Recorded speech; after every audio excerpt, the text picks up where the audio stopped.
जय श्री राम। मेरे कुंभ राशि के प्रिय जातक जातिका, मैं बार बार कहता हूं कि कुंभ राशि मेरी सबसे पसंदीदा राशि है। और अगर मैं सबसे अधिक किसी राशि के लिए रिसर्च करता हूं तो आपके लिए करता हूं, क्योंकि मैं कुंभ राशि को अपने परिवार की राशि मानता हूं। मैं कुंभ राशि के जातक जातिका यानी आपको अपना परिवार मानता हूं, इसीलिए जो सबसे अधिक रिसर्च का मेरा विषय रहता है वो आप पर रहता है। और 2026 अगर मैं कहूं कि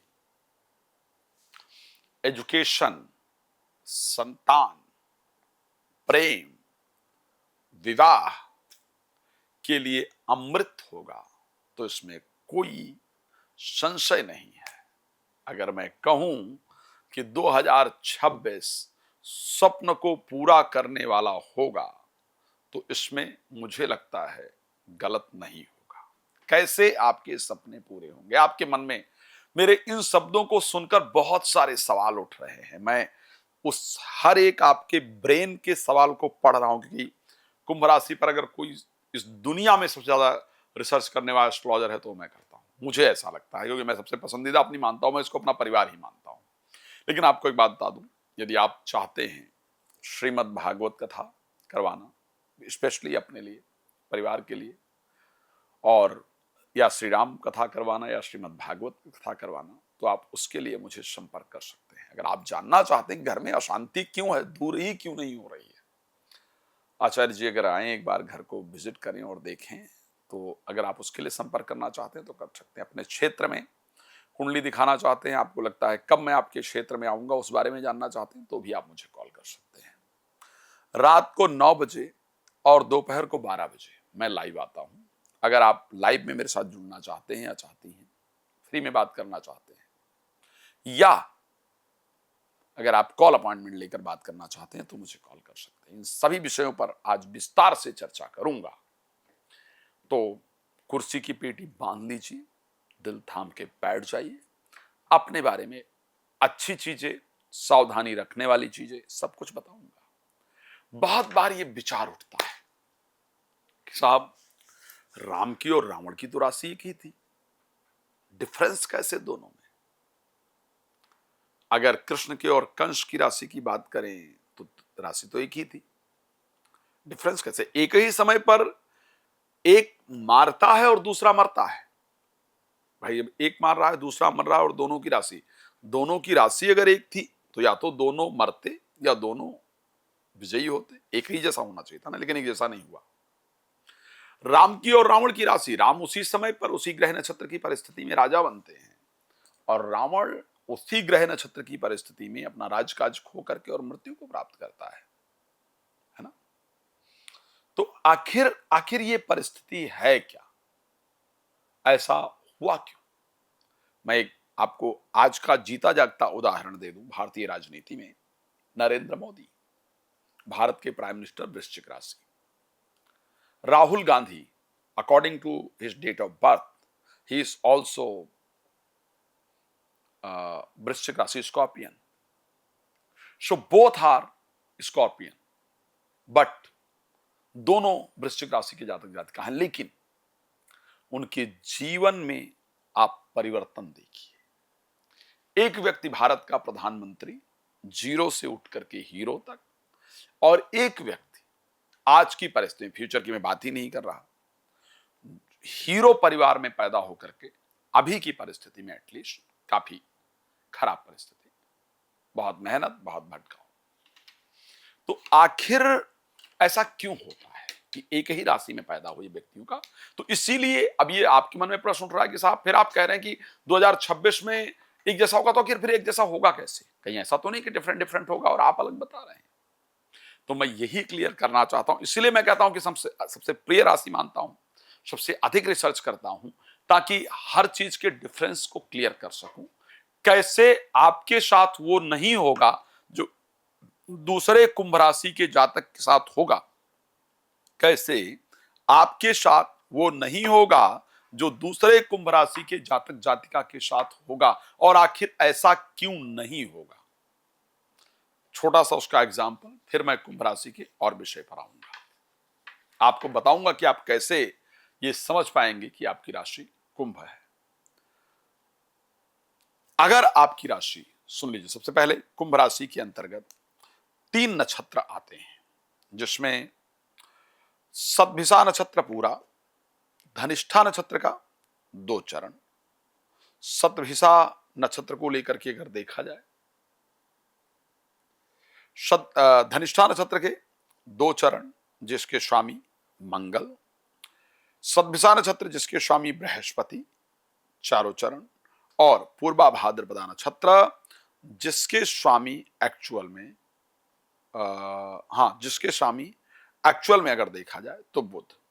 तो ऐसे परिस्थिति में डिपेंड करता है कि जब जो कि धनिष्ठा नक्षत्र है, मंगल, और क्योंकि कुंभ राशि के स्वामी कौन? शनि।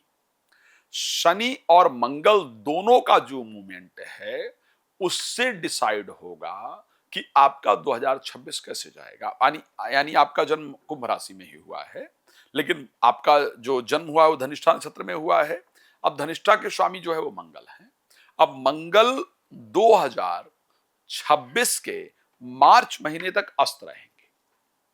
तो यानी अगर मार्च महीने में, और क्योंकि मंगल आपके कुंडली में, आपकी राशि में प्रोफेशनल लाइफ को देखते हैं, प्रोफेशनल लाइफ उन्हीं के पास है, तो मार्च 2026 तक क्योंकि मंगल अस्त रहेंगे, इसलिए आपके काम होंगे लेकिन रुक करके होंगे। जैसे स्टार्टिंग जब समय होगा तो मंगल धनु राशि में गोचर करेंगे 15 जनवरी तक। अब 15 जनवरी तक ये आपके लिए है। 15 जनवरी तक प्रोफेशनल लाइफ जो होगी उसमें जो कार्य है वो होगा, लेकिन सिलो सिलो होगा। इस विषय पर थोड़ा डिटेल में बात करने के लिए आऊंगा, लेकिन मैं एक बात बता देता हूं।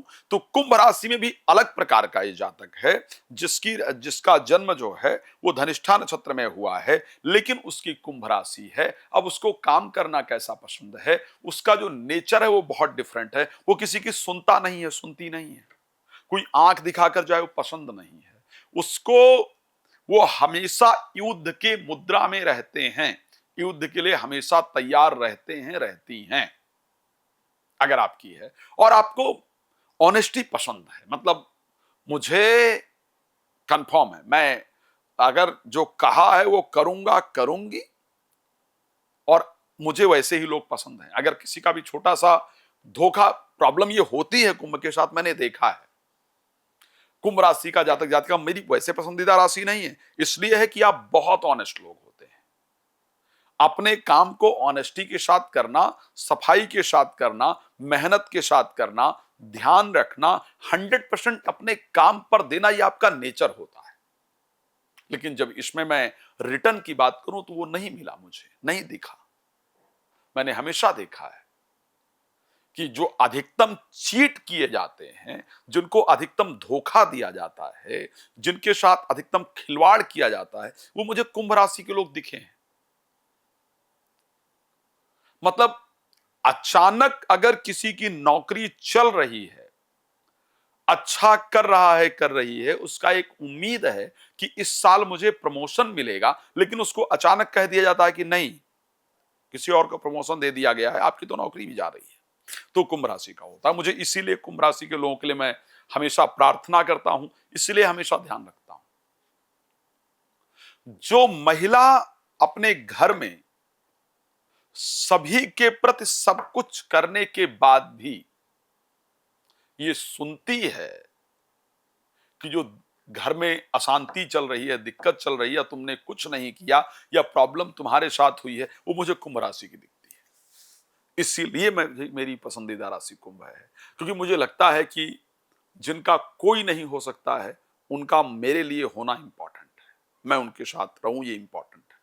और क्योंकि आप लोग सबसे अधिक देखते भी हैं मेरी राशि को, सबसे अधिक शेयर भी करते हैं, तो मुझे लगता है कि मैं आपके साथ रहूं। जिस पर सबसे अधिक ब्लेम जनरली लगता है, मुझे कुंभ राशि के लोग दिखते हैं। तो मुझे लगता है कि मैं आपके साथ रहूं, कोई तो खड़ा हो, तो इसलिए मैं खड़ा रहता हूं। तो अगर धनिष्ठा नक्षत्र के अंतर्गत जन्म हुआ है, मंगल का मूवमेंट डिसाइड करेगा कि 2026 कैसा होगा। और स्टार्टिंग 29 ऑफ मार्च तक मंगल अस्त रहने वाले हैं। तो ऐसे परिस्थिति में तब तक रुकावट आएगी, लेकिन स्ट्रेस नहीं लीजिएगा, होगा जरूर। मैं बैठा हूं, अगर आप वर्ष फल चाहेंगे पूरे वर्ष का डिटेल चाहेंगे तो आप मुझसे प्राप्त कर सकते हैं। आपके लिए सुंदरकांड पाठ, यज्ञ और भागवत भी मैं कर रहा हूं, तो आप उसमें भी सम्मिलित हो सकते हैं, अपना योगदान दे सकते हैं। अगर मैं बात करूं उसके बाद धनिष्ठा के बाद सद्भिषा नक्षत्र, जिसके स्वामी राहु, राहु का मूवमेंट डिसाइड करता है कि आपका 2026 कैसा रहेगा। राहु वक्री चलते हैं,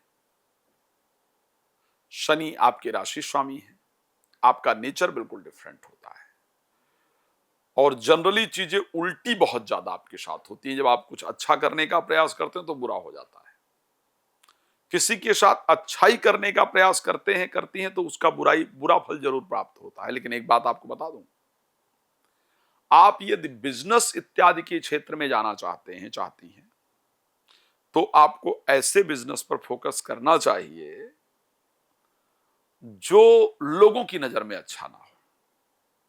चाहे मैं लिकर के दारू के बिजनेस की बात करूं, चाहे मैं शेयर मार्केट की बात करूं, चाहे मैं दारू इत्यादि के बिजनेस की बात करूं, चाहे मैं मछली इत्यादि पालने, मुर्गी इत्यादि पालने, लेदर के बिजनेस हो गए, ड्राई क्लीनिंग का काम हो गया, माल धुलाई का काम हो गया, बाथरूम फिटिंग इत्यादि का काम हो गया, ये कोई भी अगर मैं बिजनेस की बात करूं तो मैं आपके लिए उसको परफेक्ट कहूंगा। आपको उस पर ध्यान देना चाहिए। इलेक्ट्रॉनिक्स से रिलेटेड बिजनेस हो गया, प्रोफेशनली आर्मी में जाना आपके लिए बहुत फायदेमंद होता है, आपको उस पर जरूर प्रयास करना चाहिए। अब अंतिम नक्षत्र जो इसका बचता है, जिसके स्वामी बृहस्पति होते हैं, पूर्वा भाद्रपद नक्षत्र, जिसके स्वामी की बृहस्पति होते हैं। इस व्यक्ति को कुंभ राशि में ही आपका जन्म हुआ, लेकिन आपका नेचर डिफरेंट है। आपका नेचर लोगों की हेल्प करना, एजुकेशन से रिलेटेड चीजें करना, बैंकिंग, एजुकेशन, फाइनेंस, जुडिशरी, ये आपको पसंद होता है, मेडिकल पसंद होता है, आपको एनजीओ पसंद होता है। तो आपको जो काम करना होता है, हमेशा जिस प्रोफेशन को सेलेक्ट करना पड़ता है, आपका नेचर भी बड़ा डिफरेंट होता है। आपका नेचर होता है नहीं किसी का बुरा नहीं करना है, ज्ञान पढ़ो, मेहनत करो, आगे बढ़ोगे, ये परिस्थिति रहती है। दिक्कतें आपके साथ भी ये होती हैं कि जिनके जिनके साथ जो किया है, उन अपने लोगों ने ही ये ब्लेम किया है कि आपने हमारे लिए क्या किया है, धोखा दे जाते हैं, उससे परेशान होते हैं। स्पेशली जिन लोगों को सीढ़ी बना करके, एक शायरी मुझे याद आती है जब मैं इस विषय पर बात करता हूं, किसी ने कहा था कि जिन्हें हम हार समझे थे गले अपने सजाने को, वही अब नाग बन बैठे हमी को काट खाने को। तो जिनको आपने ये सोचा था कि ये बहुत महत्वपूर्ण है, इनको हमें जीवन में आगे बढ़ाना चाहिए, उन्हीं लोगों ने, वही लोग आपके लिए आगे जाकर खतरा बनते हैं। ये तो इसीलिए मैंने कहा कि आपके राशि स्वामी शनि, एक नक्षत्र के स्वामी मंगल, फिर दूसरे नक्षत्र के स्वामी राहु और तीसरे नक्षत्र के स्वामी बृहस्पति, यानी शनि, मंगल, बृहस्पति, राहु, 4 प्लैनेट डिसाइड करते हैं कि आपका वर्ष कैसे निकलेगा।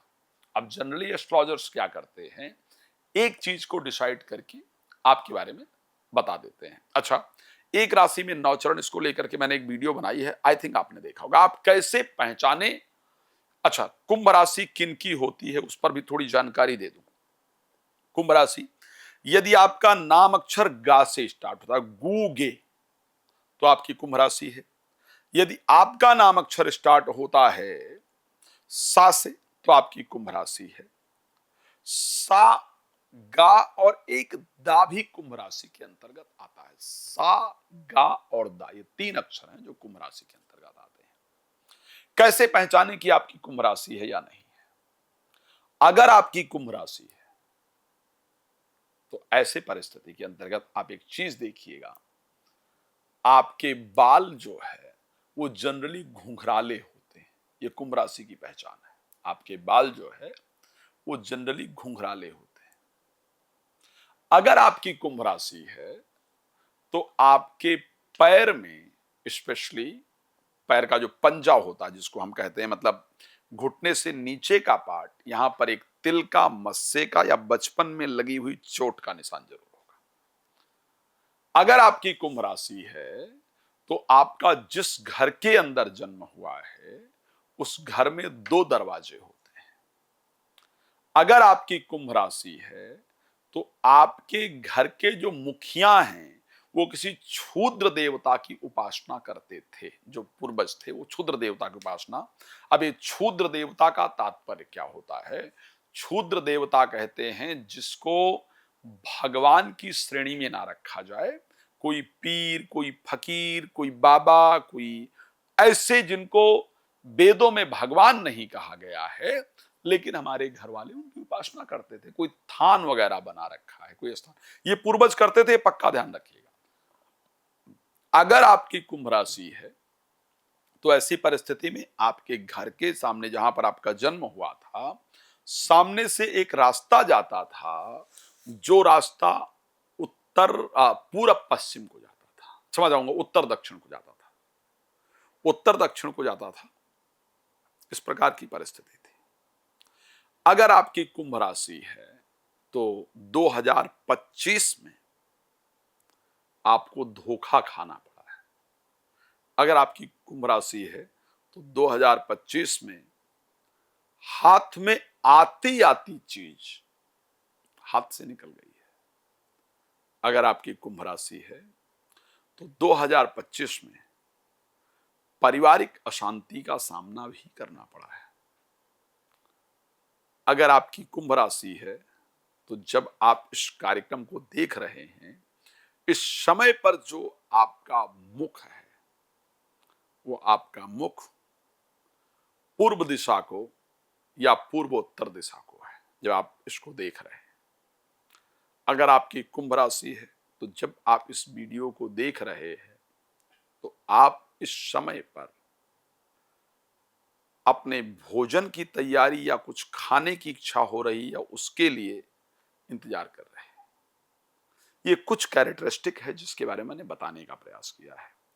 अगर आपकी कुंभ राशि है तो आपका जिस घर के अंदर जन्म हुआ होता है वो घर आपका उत्तर या उत्तर पूर्व मुखी होता है, और आपके मकान के पास एक मंदिर इत्यादि होता है। और घर का जो मुखिया था, जो आपके घर के मुख्य व्यक्ति थे, यानी पिताजी या फिर चाचा या पिताजी या बाबा इत्यादि, वो 5 भाई बहन या मतलब रहे हों या हों, इस प्रकार की परिस्थिति जनरली होती है। ये परिस्थिति रहती है। अगर आपका कुंभ राशि है तो घर के पास एक दुकान जरूर होती है, बिल्कुल घर के नजदीक ही होती है, और जो रास्ता घर से जा रहा होता है वो आगे जाकर के बाएं साइड को मुड़ जाता है। यदि आपकी कुंभ राशि है तो इस टाइम एक तो बाल झड़ने की समस्या और दूसरा खाना ना पचने की समस्या से परेशान है। अगर आपकी कुंभ राशि है तो आप 2026 में एक चीज के लिए प्रयास करने वाले हैं कि ये अगर मेरा 2026 में हो जाए तो मुझे मजा आ जाए। ये परिस्थिति आपके लिए रहने वाली है। मैंने कुंभ राशि को लेकर के बताया कि कुंभ राशि किससे बनती है? धनिष्ठा, शतभिषा और पूर्वा भाद्रपदा, 3 नक्षत्र से लेकर के। धनिष्ठा के 4 चरण, क्षमा चाहूंगा, धनिष्ठा के 2 चरण और उसके साथ शतभिषा के 4 चरण और पूर्वा भाद्रपदा के 3 चरण, ये मिलाकर के कुंभ राशि बनती है। अगर कुंभ राशि के पहले चरण के अंतर्गत जन्म होता है तो व्यक्ति धर्मवान होता है, धार्मिक कार्य में बड़ी रुचि रखता है या रखती है। पूजा पाठ, ध्यान, यज्ञ, शांति, मानसिक शांति, इस पर बड़ा प्रयास करता है। उसको धर्म के प्रति बड़ी कट्टरता होती है, बड़ा इच्छा रहती है, और धर्म के माध्यम से 2026 में आपका भाग्य उदय होने वाला है। अगर आपका दूसरे चरण के अंतर्गत जन्म होता है तो विद्यावान कहा जाता है। आपको पढ़ाई लिखाई कुछ नया सीखने में बहुत रुचि होती है और आप एक प्रयास 2026 में करते हैं जिसमें आप असफल हो गए, 2025 में करते हैं और असफल हुए होते हैं, 2026 में उसमें आपको सफलता प्राप्त होती है। अगर आपका तीसरे चरण में जन्म हुआ होता है तो ऐसे परिस्थिति में 2025 में आपको सरकार से कनेक्ट होने की बड़ी इच्छा होती है, गवर्नमेंट जॉब प्राप्त करने की या गवर्नमेंट के साथ कनेक्ट होने की इच्छा रहती है और 2025 में उसके लिए आपने प्रयास भी किया है और आप असफल रहे हैं। अगर आप लेकिन 2026 में आप सफल होंगे। अगर आपका चौथे चरण में जन्म होता है तो पृथ्वीवान कहा जाता है। पृथ्वी के लिए यानी प्रॉपर्टी प्राप्त करने के लिए, जमीन प्राप्त करने के लिए आप हमेशा प्रयास करते हैं या करती हैं। 2025 में उसके लिए किया गया प्रयास आपका असफल रहा है।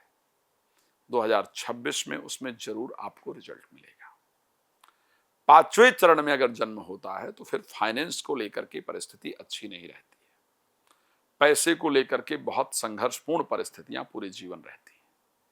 2025 में भी आपने पैसे के लिए प्रयास किया लेकिन कर्ज इत्यादि और हो गया। चाहे 2005वें चरण में जन्म हुआ है तो चाहे आपने किसी से 1000 रुपए ही कर्ज लिया है लेकिन लिया जरूर है। उतारने की इच्छा है कर्ज की, 2026 में जरूर उतर जाएगा। छठे चरण में अगर आपका जन्म हुआ है तो आपकी रुचि खेल इत्यादि में बहुत रहती है, बट उससे रिलेटेड अच्छा रिजल्ट नहीं प्राप्त हुआ है पिछले 2-3 साल के अंदर। 2026 में वो सपना आपका पूर्ण होगा। सातवें चरण में अगर जन्म हुआ है तो अंतर्यामी कहा जाता है, जिनको बहुत पुरानी बातें या ऐसे सपने इत्यादि आते हैं जो सदैव सच हो जाते हैं। 2000 लेकिन अभी तक उससे कुछ लाभ नहीं हुआ है। 2026 में आपको ऐसा स्वप्न आएगा जो सच होगा और आपको कामयाबी मिलेगी।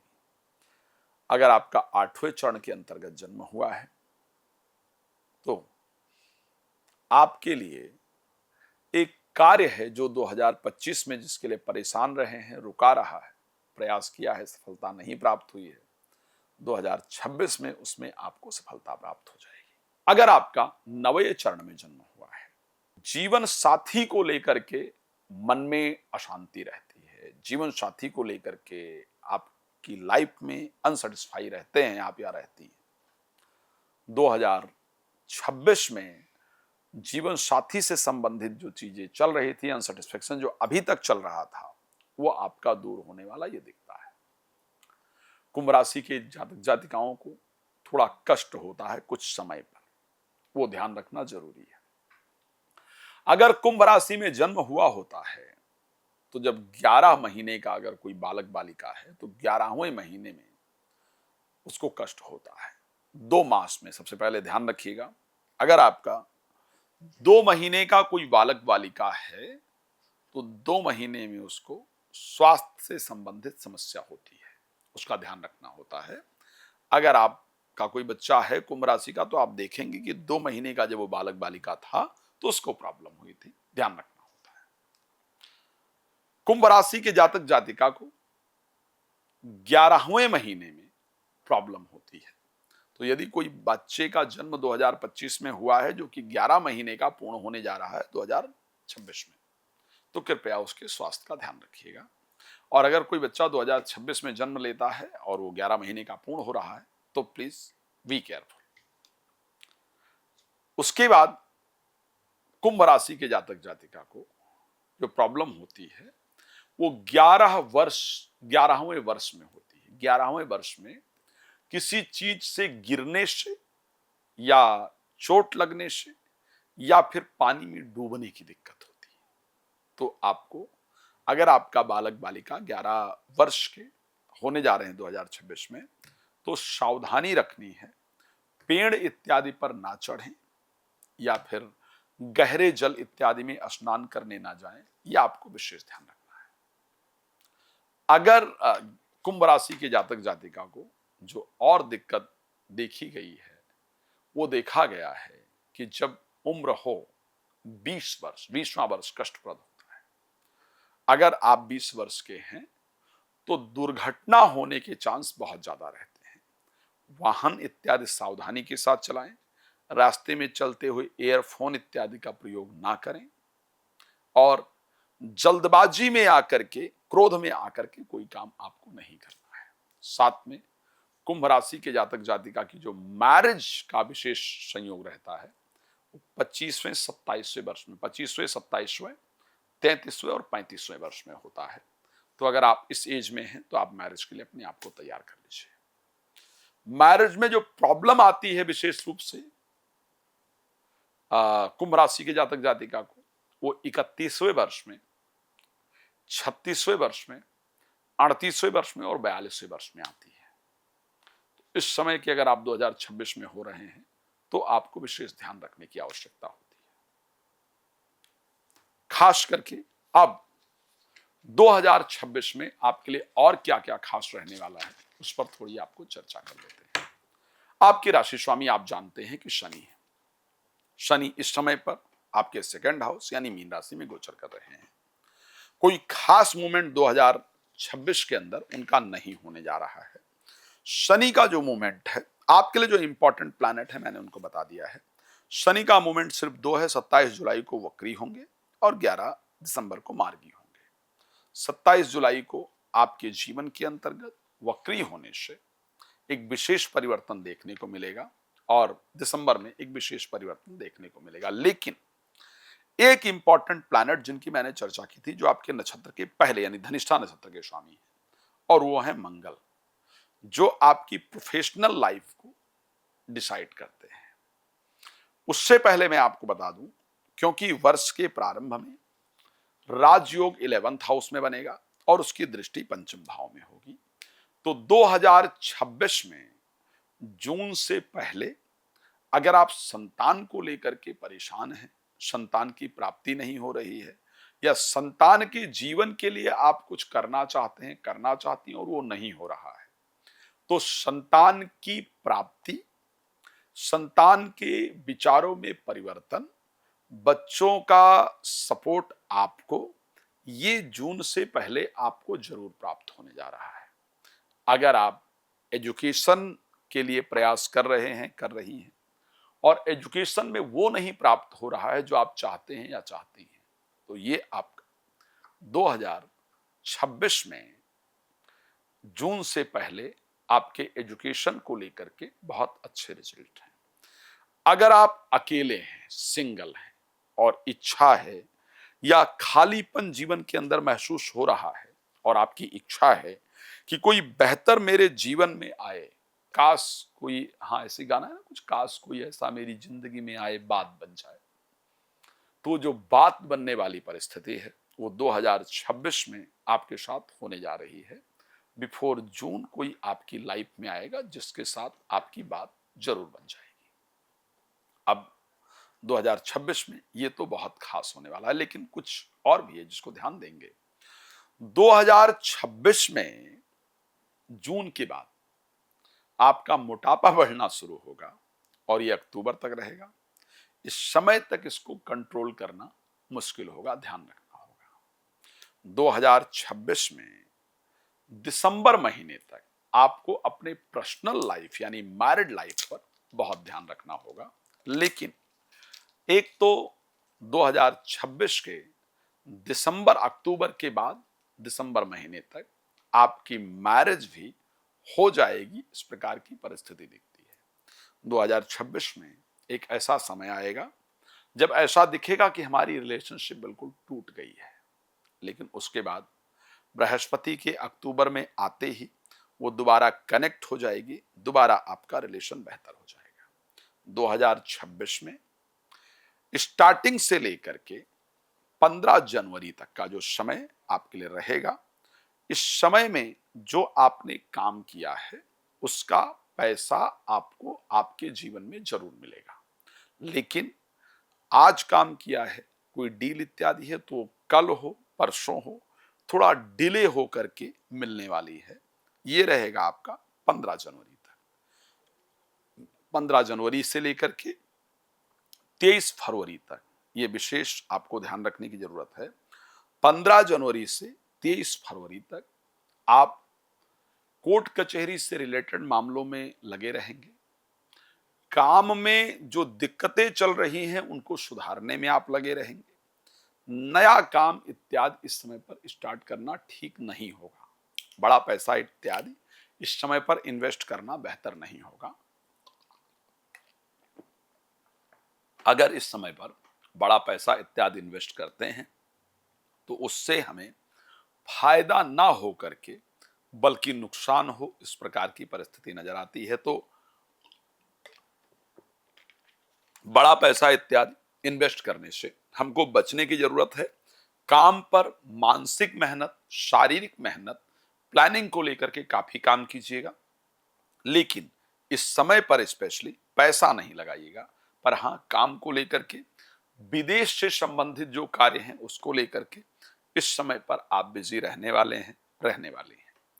अगर मैं बात करूं 23 फरवरी से लेकर के 2 अप्रैल के बीच में, इस समय तक कुछ लोगों से आप मुलाकात करने में बिजी रहेंगे, इसको ध्यान रखिएगा।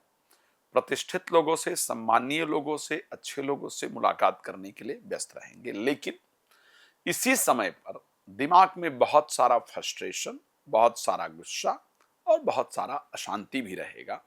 अपने पीछे लाइफ को लेकर के जो आपने ट्राई किया और उसमें सफलता नहीं मिली, उसको लेकर के मन बहुत उदास रहेगा। इस समय अपने स्वभाव पर कंट्रोल रखना होगा, स्वास्थ्य का विशेष ध्यान रखना होगा। इस समय पर लोग धोखा दे सकते हैं, इसलिए कुछ भी करने से पहले आपको केयरफुल रहना होगा। अगर मैं बात करूं उसके बाद की 2 अप्रैल से लेकर के और 11 मई के बीच में, यहां पर परिवार में मांगलिक कार्य को लेकर के, परिवार को ठीक करने को लेकर के, पैसा कहीं लगाने को लेकर के, इन्वेस्ट करने को लेकर के, प्रॉपर्टी इत्यादि को लेकर के थोड़े आप लगे रहेंगे इस समय पर, और इन्हीं चीजों से रिलेटेड आपको रिजल्ट भी आने वाला है। इस समय पर आपको विशेष ध्यान रखने की आवश्यकता होगी कि आप परिवार में उलझे नहीं, लड़े नहीं। उसके बाद की अगर मैं बात करूं 11 मई से लेकर के 20 जून या फिर वर्ष के अंत तक, आपका काम बहुत अच्छा रहेगा, कॉन्फिडेंस लेवल बहुत बढ़ा रहेगा, यात्राएं काफी सारी होने वाली हैं, मन के अंदर प्रसन्नता रहेगी, विवाह से रिलेटेड कार्य होंगे, भाग्य का उदय होगा। आप जानते हैं मैं आपके लिए हमेशा एक अच्छा प्रयास करता हूं और कोशिश करता हूं कि आपको बेहतरीन जानकारी दे पाऊं। आपको एक छोटा सा काम करना है, या तो रात को 9 बजे, दोपहर को 12 बजे फ्री में लाइव होता हूं, उसमें जुड़ जाइए, या फिर कॉल करके समय लेकर के बात कर लीजिए। मैं दोबारा एक बार कहूंगा, जीवन में एक बार भागवत जरूर श्रवण करना चाहिए। यदि आप चाहते हैं भागवत श्रवण करना मेरे मुखारविंद से, तो आप मुझे कॉल कर सकते हैं। आपके शहर में कब आ रहा हूं या आप मुझे पर्सनली बुलाना चाहते हैं तो उसके लिए संपर्क कर सकते हैं। धन्यवाद आपका जुड़ने के लिए। आप बहुत प्रसन्न रहें, इसी शुभकामना के साथ। जय श्री राम।